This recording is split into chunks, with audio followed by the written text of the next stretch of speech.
Hey up everybody, it's Alan here from Danumblades. Now I've got a new piece of equipment for the workshop, which I'm going to show you in a bit. I've got a few jobs that I need to do with it, but first of all I'm going to show you what I've got on. So I'm making some small Spartan bipod holsters. So I've got some tan leather, it's pre-dyed veg tan leather, so it's one of the first few times I'm going to actually be trying it out with this. I've got all the parts sort of made up, so all the main bodies, I've got the belt loops and also the flaps over the top to hold them in place. But one thing I've got to sort out is sort of round these edges off. I've done it with the majority of them, but I've got one spare. I wish I had a cutter that was about 30mm, so a half round one, just to cut these edges off.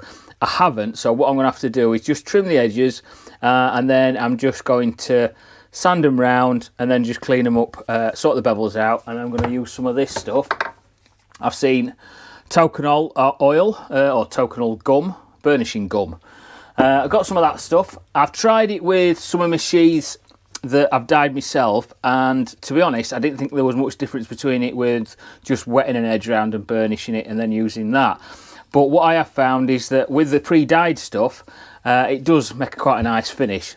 I haven't dyed the edges or anything like that because it seems to be dyed through enough, so all I did was just put a little bit on, rubbed them down for burnishing, and that seemed to have sorted them. One thing else I needed to put on was just to mark an oval on the back. I don't know if you can just see that. So you'll see why I need that shortly, but I can't say just yet. So get these sorted, then I've got to get the glue them on. So I've got them lined up, so they need to be glued onto the back, just so they're in place, and then I can stitch them on. Oops, bit of a clue there. So yeah, so I'm going to stitch them on, and then I can wet form the sheath. So I'll just get these sorted, and then we can start using the machine.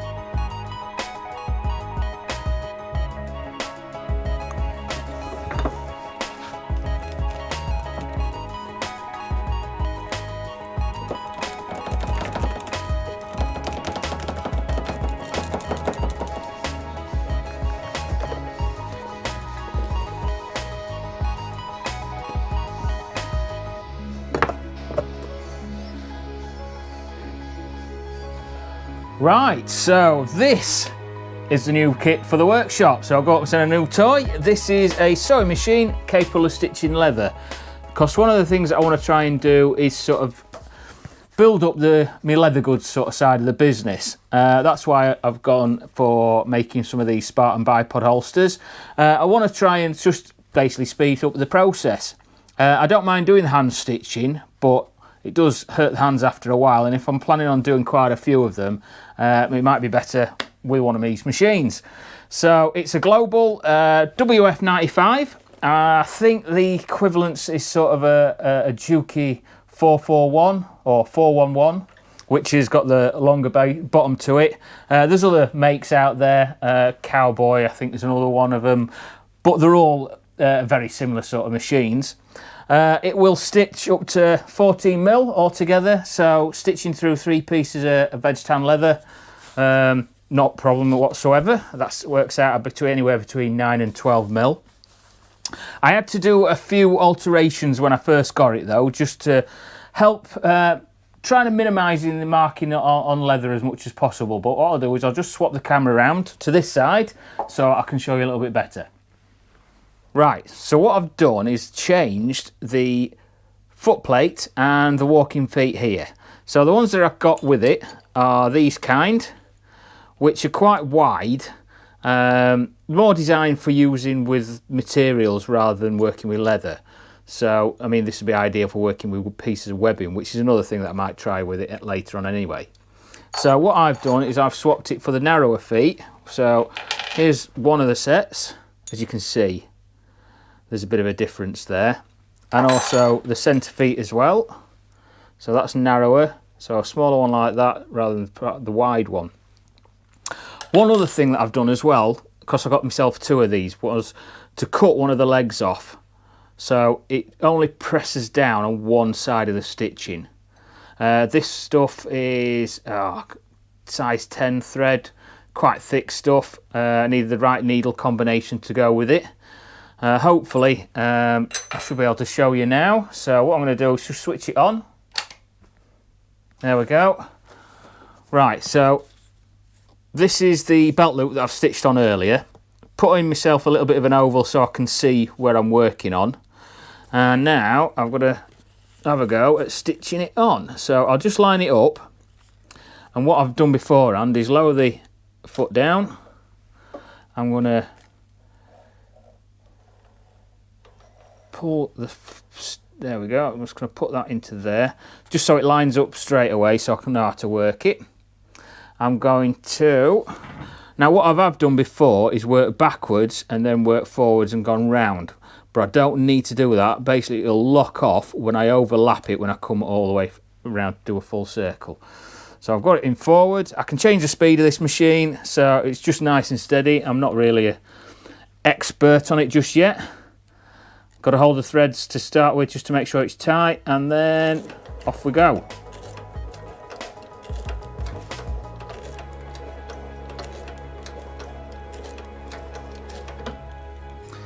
Just going a bit quick for me.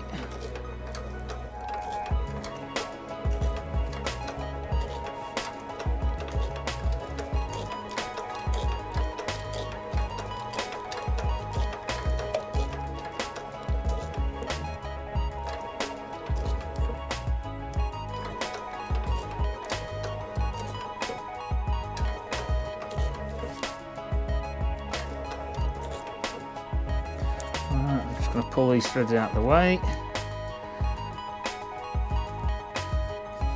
and put my way down.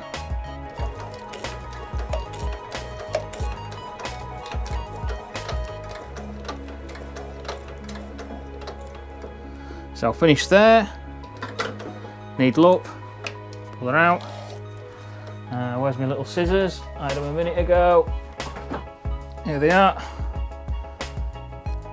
So that's stitched all the way around now. Just need to trim these off. Next job then is just, I've got to glue these, fold them over, glue them in place. Once they're glued, then I'm going to sand the edges down, and then I'm going to put a bit of a score line just so I know where to stitch along the edges. Makes it a lot easier than hand stitching, but I do like hand stitch finish. But for these ones, because I'm going to be doing quite a few of them, hopefully, I'm going to use them on the sewing machine. Once that's all done, wet form it, and it should be just about ready. Right, better start with the others.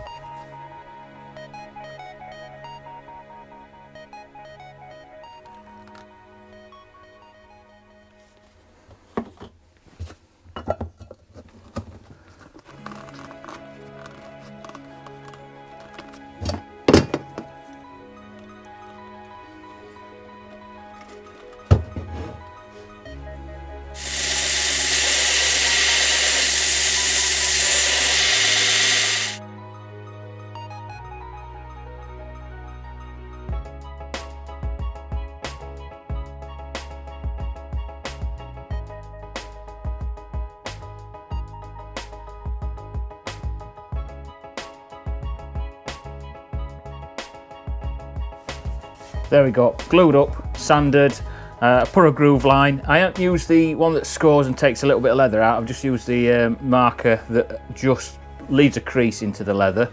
I've also put, with me stitching irons, just 4 pinpricks at the top. That's just to help me as a guide when I first start it off. So I know where to put the first needle in. I'll go back 3 more and then forward and then all the way around the edge. So, see how we get on.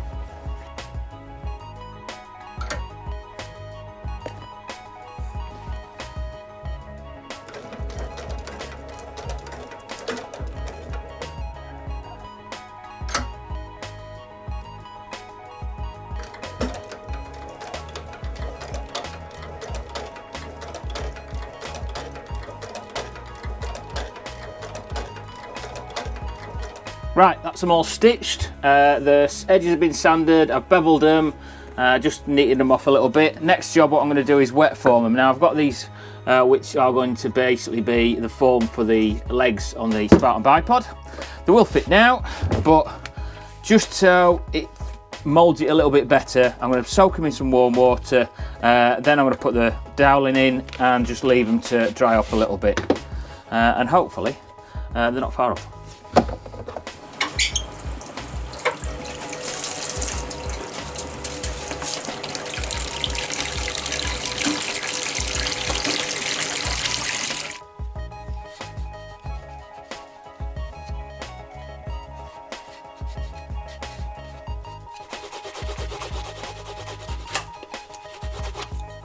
Right, so after a couple of days, I've got them all finished off.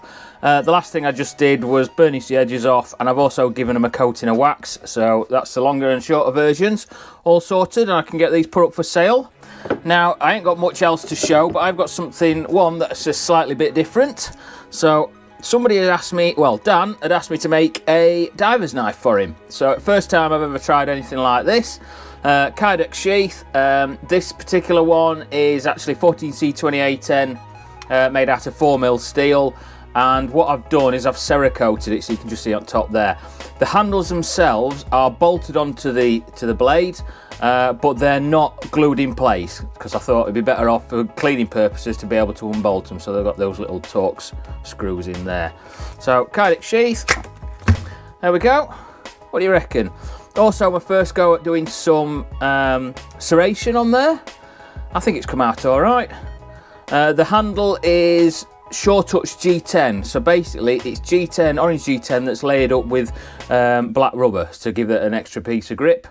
And basically, the shape of it is sort of is a mirror image of my catchers. So the Muntjac catcher or the Coney catchers.